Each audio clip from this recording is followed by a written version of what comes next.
Also die Stimme ist unser hauseigenes Instrument. Jeder kann singen. Und ich lasse mir nichts anderes sagen.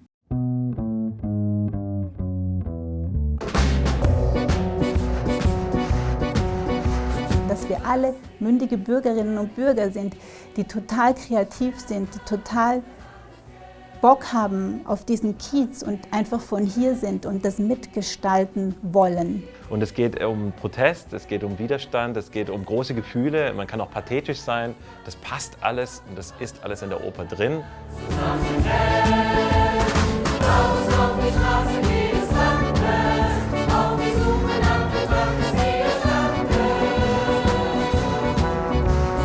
Also für mich persönlich handelt es über, ob ich in Berlin bleiben darf oder nicht. Das ist ganz einfach. Also unsere Lage hier in Kreuzberg ist im Moment wirklich dramatisch. Also da geht es um Existenzen, es geht um Existenzielles. Weißt du was, wir machen eine Oper darüber. Da habe ich erst gestutzt und willst du da nicht mitmachen? Chorprobe habe ich noch nie gemacht. So, Singen in sich, das macht mega Spaß. Unterschätzt mal, wie witzig sein kann. So für Protest braucht man irgendwie auch so Musik. Und ich finde, das hat in diesem Projekt ganz toll funktioniert, dass es so Protestsongs mal wieder gibt, so neue, so Gassenhauer. Ich sehe schon Nachbarschaft, auch bei euch hier, deswegen wir kämpfen weiter. Mein Meister hat gesagt, das Leben ist ein Kampf. Ich kämpfe weiter mit meiner Nachbarschaft, mit meinem Kreuzberg. Ja, ich glaube, das Singen, gemeinsames Singen ist für mich dann so ein Geheimrezept. Eine positive und trotzdem wahnsinnig kämpferische und fordernde Möglichkeit, sich seine Stimme zu erheben, dass dieses Potenzial auf die Straße gebracht wird und dass eigentlich, was da drin steckt, diese Kraft, dass die eben in einem Kontext stattfindet, wo sie eigentlich sonst nie stattfindet.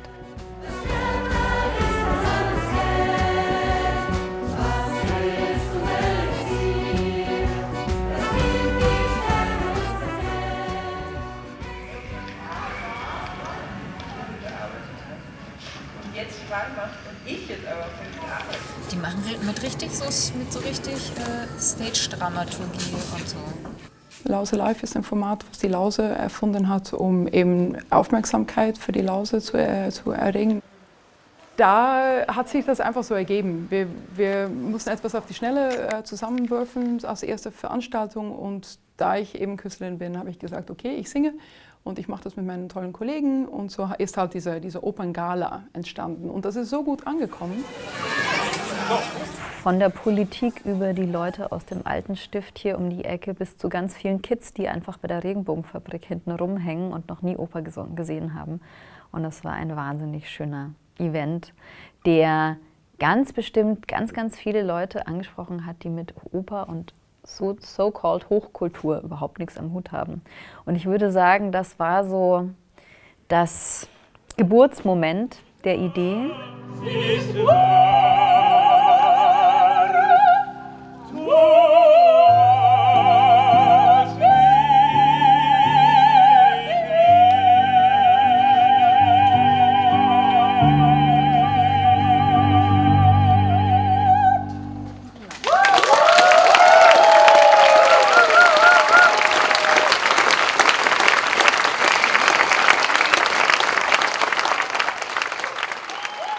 Oper passt zu alles. In der Oper geht es einfach um sehr große Gefühle. Das sind sehr basale Gefühle, würde ich sagen. Da geht es wirklich ab. Also Eifersucht, Mord, Totschlag.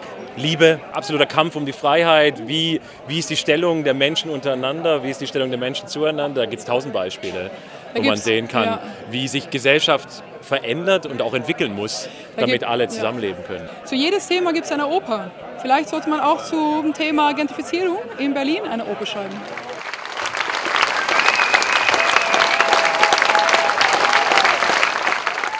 Ich hatte diese Idee und die Idee ist mit den Jahren einfach nur stärker geworden. Und dann habe ich so im Haus mit Leuten gesprochen und ich habe in der Nachbarschaft die Augen offen gehalten und bin dann auf Tina gestoßen. Und ich war so, ja klar, genau das wollte ich eigentlich auch gerade machen. Es hat extrem gut gepasst. Ja, diese performative Kraft von von Theater und Demo zu kombinieren und dann so auf der Straße Theater für alle, Improvisationstheater, das was halt entsteht, die großen Bilder auf der Straße zu schaffen. Und mit einem großen künstlerischen Anspruch. Dieser unglaubliche Power, der da zusammenkommt, einfach alleine von den Menschen, die sich bisher eingebracht haben, was schon viele sind, und ich vermute, es werden auch noch mehr, einfach diese Kreuzberg-Power, das finde ich besonders in diesem Projekt. Wettkampf, Wettkampf, Wettkampf, klingt es aus aller Munde. Wettkampf, Wettkampf, Wettkampf, halt es durch die Welt. Ihr müsst arbeiten und Geld verdienen, Zukunft planen, euch entwickeln, Ehrgeiz zeigen, Häuser kaufen, Geld anlegen, Netze knüpfen, Auto fahren, Reisen machen, mehr Geld machen, noch mehr dies, noch mehr das, noch mehr, noch mehr, noch mehr, Substanz und eine Durchschnittsnatur. Und in diesem Projekt war es natürlich eine große Herausforderung, wie man alle diese verschiedenen Leute am besten repräsentieren kann. Wir haben eine ganze Bandbreite von Amateuren, die niemals auf die Bühne gestanden haben, über Semi-Profis zum Vollzeit-Profis. Und dann merkt man einfach, dass diese Freude von zusammen zu musizieren hat einfach diese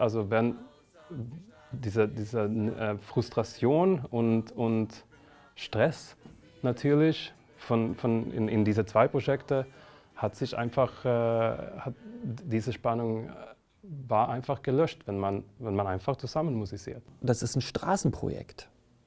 Und Straße heißt und Kiez singt zurück heißt, dass wir auf Augenhöhe agieren, dass wir zwar bestimmte Rollen einnehmen und damit dem Kiez was geben können, wenn es gut geht.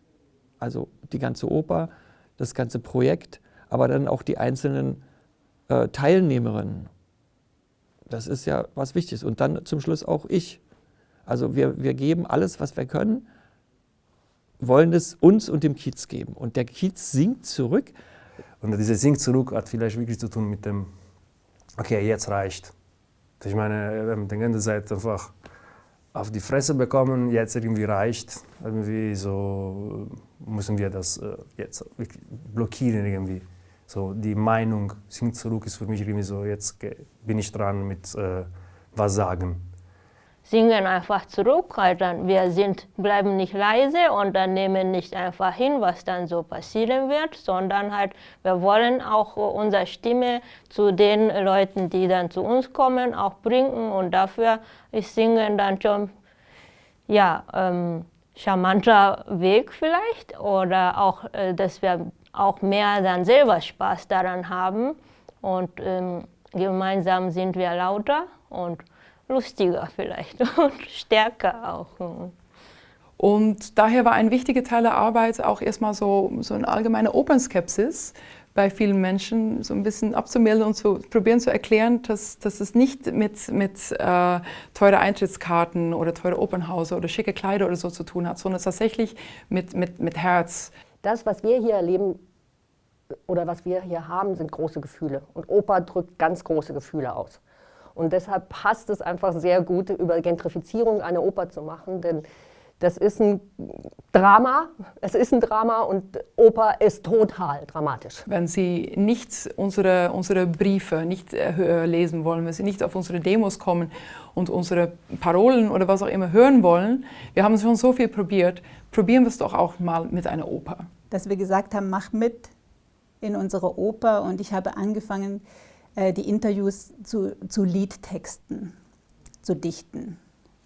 Und haben mir eine Geschichte ausgedacht, also was kann das für eine Geschichte sein, die uns verbindet, die eben, was ist sozusagen die Handlung, die über allem liegt, und hatte dann eigentlich bald entschieden, dass das eine Heldengeschichte sein muss, weil ich uns alle für Helden und Heldinnen halte, weil ich Menschen, die für eine Stadt für alle kämpfen, für Heldinnen und Helden halte. Und wir haben dann eben gesagt, Laura und Tibor, ne, von Ratibor und Lause, das sind unsere beiden Hauptfiguren. Aber es kommen eben noch ganz viele andere Gefährten vor, die dann sich anschließen und mitkämpfen, weil, wie wir ja wissen, alleine schafft es keiner. Oh, oh.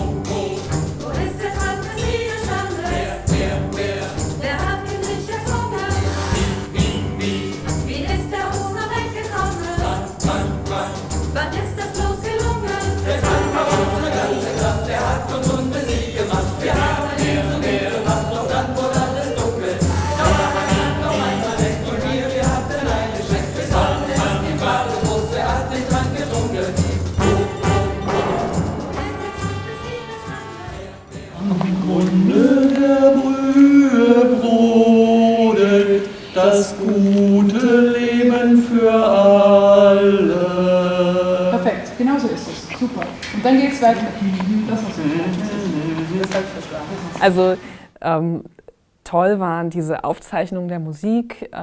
Es war immer wieder mit einzelnen Leuten und auch so mit Hygienekonzept natürlich alles durchgeplant und organisiert. Das war wunderbar, zusammenzukommen und diese tolle Musik aufzunehmen. So, ne? Und ja, es sind tolle Stücke, tolle Texte und irgendwie war das so ein Lichtblick in diesem Frühjahr, ne? Dass wir trotzdem zusammen in echt ganz viel auch online arbeiten können und im Lockdown praktisch ein Opernprojekt produzieren. Und wir mussten uns ja irgendwie was überlegen, was wir machen, da ja eigentlich die Idee war, die große Oper aufzuführen und dann halt klar wurde, Corona hat andere Pläne und dann gab es eben die Idee, ein Radioprojekt zu machen und einen Radiobeitrag, der live gestreamt wird und gleichzeitig wie sozusagen als Demozug durch die Straße fahren. Bei uns hier am Anfang war es so ein bisschen so, okay, alle hören gemeinsam Radio. Eigentlich hat man bei einer Demo jemanden, der moderiert oder man läuft oder so, dann standen wir da vorne an der Ecke und haben gemeinsam Radio gehört. Aber das kam so langsam in Gang und dann wurden so manche Stücke auch live mitgesungen vom Chor oder von den einzelnen Sängerinnen so. Und dazu gab es große Gesten.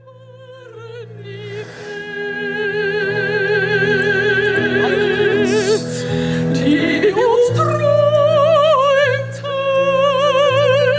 wir waren nicht zwei, nicht drei, wir waren eine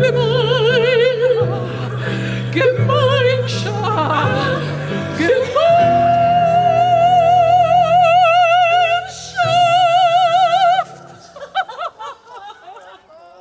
Auf der Demo hin an die Forsterstraße kamen ja die Demozüge, die Gesangszüge von beiden Seiten, aus der Ratiboer hinten vom Ufer und aus der Lausitzer.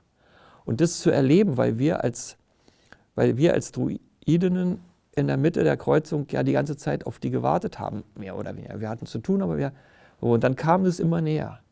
Und ich und ein anderer Freund sind mit Seilen, wenn wir diese Karre geschleppt. Ich war irgendwie super hell, kostümiert und alle die Kinder waren drauf und die haben mit dem Megafon so, hey Leute, macht so auf Radio die Sendung auf, da zack, zack, zack. Und keine Ahnung, ich habe mich so wie ein kleiner Superheld gefühlt in den Tag, weil es war eine Sorte von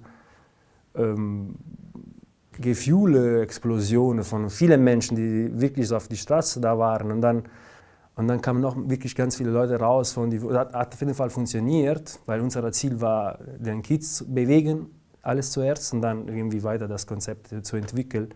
Es war nichts geprobt, nichts. Und sie haben einfach angefangen, eine Riesenshow zu machen, aus ihren Charakteren heraus, aus ihren Figuren heraus, einfach so einen Spaß gehabt. Und die Leute, die auf der Demo waren, haben mitgemacht, haben mitgespielt, haben angefangen, Tibor durch die Gegend zu tragen und den Maximilius Prophiticus, unseren Bösewicht, zu ärgern und zu piesacken. Und so kam eine große Dynamik zwischen den Menschen auf. Ja, das ist ja eigentlich so, wie das immer ist mit einer Vorstellung. Irgendwann läuft's und da kann man nichts mehr machen. Da muss man einfach mit dem Flow gehen. Und ich glaube, nicht nur ich, sondern viele waren sehr, sehr positiv überrascht, von wie viel da zusammengekommen ist.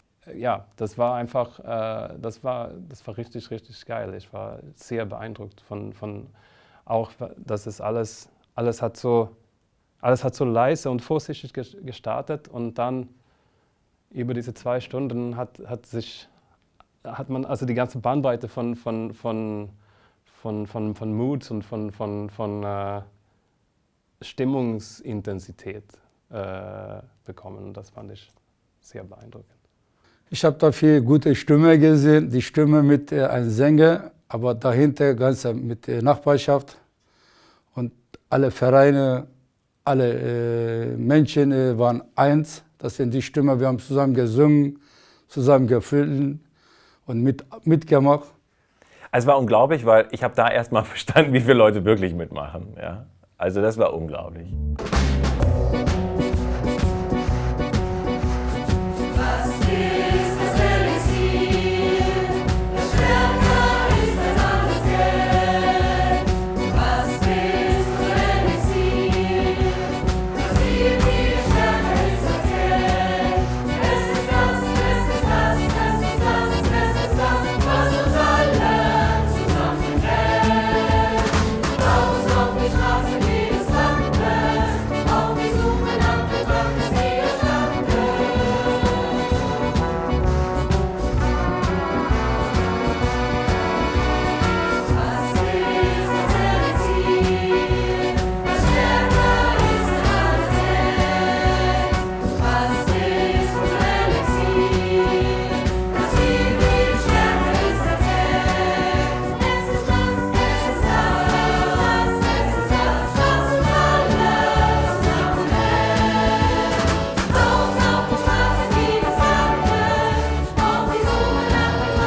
Elixier ist auf jeden Fall dieses Gefühl.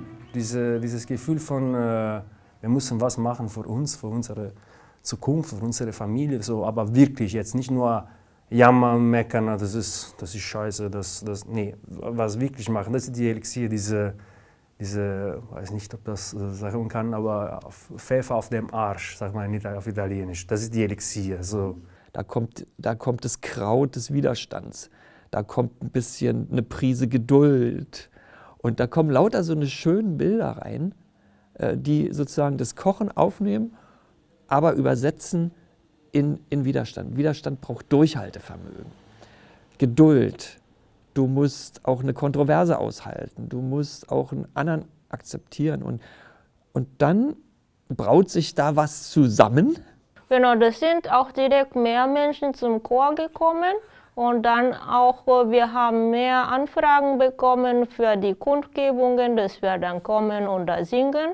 Und dann so sind diese Netzwerke von den Menschen, die für eigenes Zuhause kämpfen, noch verstärkt zusammengekommen, glaube ich. Und genau, wir sind auch gut vernetzt. Und es ist dann schon echt ganz toll, dass man halt dann eben nicht alleine in diesem Kampf steht, sondern das sind sehr viele Menschen, leider, die dann für das Haus kämpfen müssen. Aber halt, genau, wie gesagt, wir machen zusammen alle gut.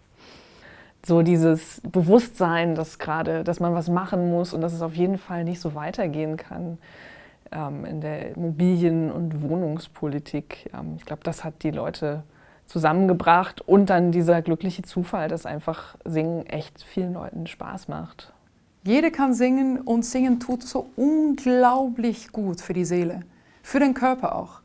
Um zu singen, um lauthals zu singen, heißt es, dass du eine Haltung einnimmst, dass du eine Haltung körperlich, aber auch eine Haltung seelisch einnimmst und du machst den Mund auf und daraus kommt einfach das, was musikalisch gerade in dir vorhanden ist. Also Menschen haben Kraft und Menschen haben Macht und in dem Moment, wo man singt, hat man diese Macht, man spürt das. Und ich glaube total, dass wir ganz viel bewegen können. Was zu machen, ist einfach viel, viel stärker als Angst zu haben. Und ich glaube, ich habe nie Angst gespürt. Die Leute wissen, sie sind am Drücker. Kommt herunter, steigt von euren Dächern, schaut den Tatsächlichkeiten ins Gesicht. Draußen vor dem Tor steht der Verdichtegator.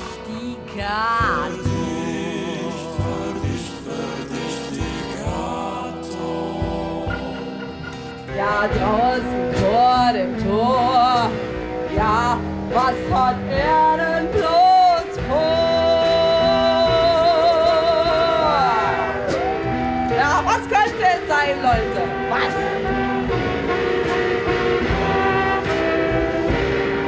Ein Herz für uns hat er nicht. Ja, draußen vor dem Tor, ja, was hat er denn bloß vor?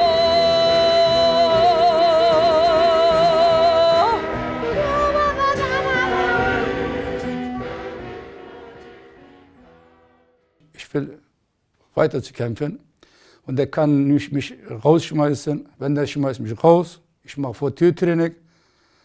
Ich will dazu weiter kämpfen und ich lebe in Berlin und Kreuzberg und das ist meine Heimat. Und mein Kind ist hier groß geworden, wir leben hier. Der Kids ist unser Leben, wir leben zusammen. Und wenn will ich weiterleben, wenn ich will hier gut wollen, dann muss ich auch ruhig sein, gut sein, gegenseitig Respekt haben. Das ist mein Kids, meine Wohnung, das ist mein Herz. Wir leben in einer prekären Zeit, wo solche Vernetzungen unglaublich wichtig sind. Und jedes Band, was reißt, führt dazu, dass dieses Netz, was teilweise über Jahre oder manchmal sogar Jahrzehnte hier geflochten wurde, immer größere Löcher bekommt. Physisch, der Raum geht verloren, aber es ist auch psychisch. Und dadurch geht Kultur verloren. Es geht im Prinzip dieser ganze Geist dieser Stadt oder diese Stadt geht verloren. Und daher hat es diese extreme Aktualität. Wir wissen sehr, sehr genau, worüber dieses Theater geht. Zukunft. Und das ist mein großer Wunsch und meine Vision, dass die Message transportiert wird und ganz vielen Leuten klar wird, dass es eben Möglichkeiten gibt, sich zu wehren, Möglichkeiten zusammenzukommen und Möglichkeiten, es anders zu machen. Es ist gar nichts geklärt natürlich, es geht weiter, der Kampf geht weiter. Also es zeigt sich jetzt in der Pandemie noch deutlicher, wie die Immobilienkonzerne weiter Kohle machen und wir draufzahlen oder gerade gar nichts verdienen oder gerade gar nicht wissen, wie es nächstes Jahr weitergeht. Das heißt, die Situation wird eher noch viel prekärer für viele von uns. Und deswegen ist der Kampf überhaupt um eine gerechte Verteilung auch in anderen Bereichen total relevant und muss unbedingt weitergehen. Die Oper ist eine von vielen Teilen, die da irgendwie zusammen weitermachen, um irgendwie diese Bewegung größer und größer werden zu lassen. Und ich bin kein Träumer, also es wird Krach und Knas und Kies geben, ja? Es wird irgendwie Ärger geben, immer, sonst wäre das ja nicht lebendig. Aber mein Zutrauen ist, dass hier eine Melange an Menschen gerade am Start ist, die die Power haben, durch diese Widrigkeiten hindurch dieses Projekt zu entwickeln. Das ist die Vision. Es ist schwierig, weil wir können nicht wirklich wissen, welche Leute wirklich da sind am Ende. Aber wir haben eine Kerntruppe und da wissen wir durch die Hörspiele und alles, wissen wir jetzt, okay, was möglich ist, was diese Leute auch machen wollen. Wenn du Großes wagst und einfach weitergehst, entsteht auch was. Und sich von vornherein selber einzuschränken und nicht zu trauen oder auch den anderen nicht zu trauen, das ist mit denen, das kann ja gar nicht werden, ist total schädlich, ist destruktiv und führt einfach nur zu einem noch weiter sich zurückziehen, noch weiter die Gegebenheiten einfach zu akzeptieren. Man kann ja sowieso nichts machen und so weiter und wir können was machen. Ich war noch nie, wie gesagt, in Oper, ich singe selten aber dieses Zusammensingen hat das Gefühl, dass, oh Gott, meine Stimme ist anders. Es ist schon, es ist auf jeden Fall schon. Ich weiß, ich habe dieses Wort schon 30 Mal gesagt. Ich habe kein Synonym zu sagen, aber das ist schon. Kreuzberg ist dafür zusammengekommen, die werden jetzt nicht alle wieder in ihren Kämmerlein verschwinden und aufhören zu proben. Ne? Also es ist ganz wichtig, dass wir, also ich spreche vom Chor, halt dann schon noch Lust noch behalten und dann halt ja ein bisschen Feintuning noch weiter treiben, so dass wir halt dann nächstes Jahr echt richtig ganz toll das Ganze aufführen können und genau, da müssen wir schon ein bisschen dabei bleiben und ja, genau. Naja, ich freue mich jetzt einfach auf den ganzen Abend.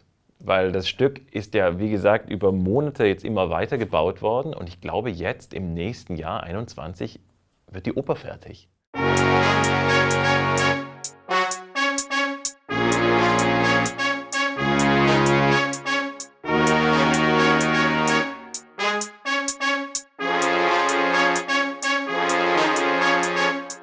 Diese Stadt sind wir. Hier geht es um mehr als um ein Lebensgefühl, es geht um Macht. Verteilung an sich, wer wird hier vertrieben, wer wird es nicht? Diese Stadt sind wir, hier geht es um alles, wir bleiben hier, dieser Kampf stellt die Fragen an sich. Wie wollen wir leben und was wollen wir nicht? Du hast hier etwas aufgebaut, der Situation vertraut. Du bist verwurzelt hier und die Stadt schmückt sich mit dir. Wir haben diesen Kiez belebt, haben ein Netz über die Stadt gewebt. Subkultur, sexy und schön, soll zwar Wahrzeichen sein, doch woanders hingehen. Diese Stadt sind wir, hier geht es um